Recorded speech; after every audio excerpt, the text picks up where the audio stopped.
Many of the things we now take for granted exist because someone before us was willing to break a rule they were told should never be questioned.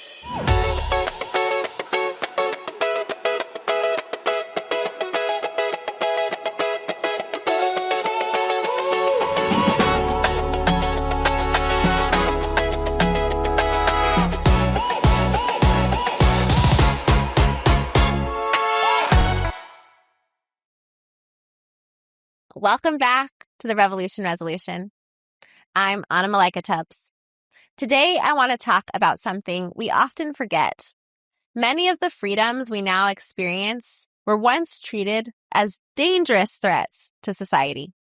I write about how American patriarchy presents its rules as though they are natural, unchangeable, and inevitable.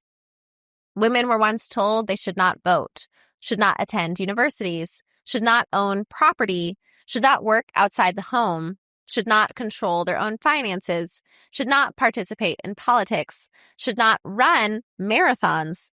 And each time people challenged those rules, many Americans reacted as though society itself were under attack. One of the clearest examples of this happened during the 1967 Boston Marathon. Kathrine Switzer was a 19-year-old college student who wanted to run the race.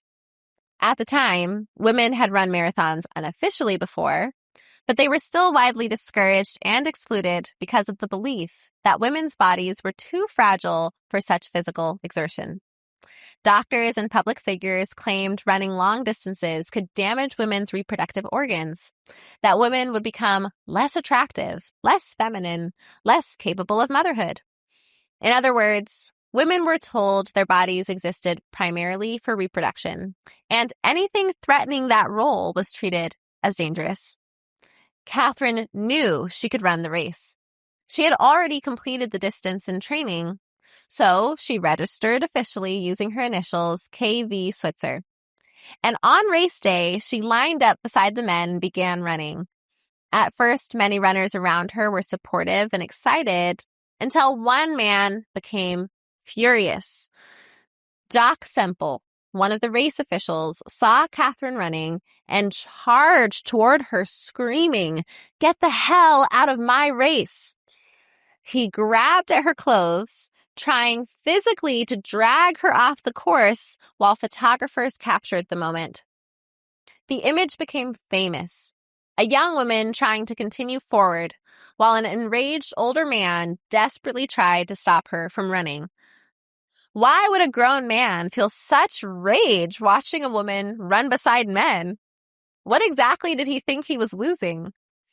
These questions matter, because throughout history, people defending hierarchy have often responded to change as though equality itself were a threat. We saw this during school integration, during the Civil Rights Movement, during women's liberation movements, during marriage equality fights. And we continue seeing it today whenever people challenge rigid expectations around race, gender, sexuality, power, or identity.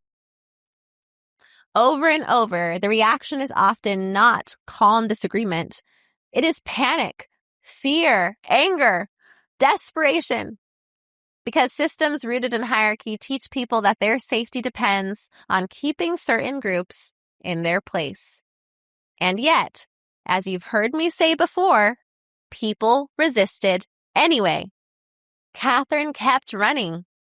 Even after being grabbed, humiliated, and terrified, she continued putting one foot in front of the other until she crossed the finish line.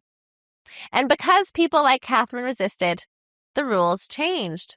Today, women running marathons feels ordinary to many people, but it only feels ordinary because someone once endured punishment to make it possible.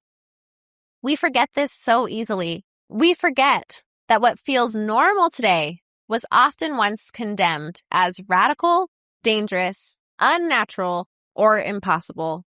And this is one of the reasons studying history matters so much, because it reminds us that many of the boundaries people defend most aggressively are not eternal truths.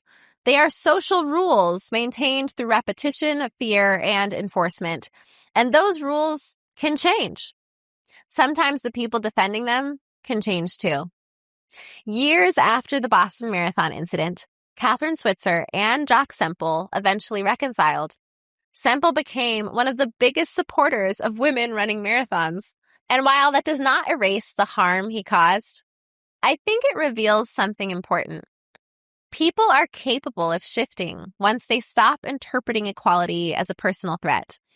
But that shift often requires someone brave enough to challenge the rule first. That is the burden so many people throughout history have carried. I want us to remember this.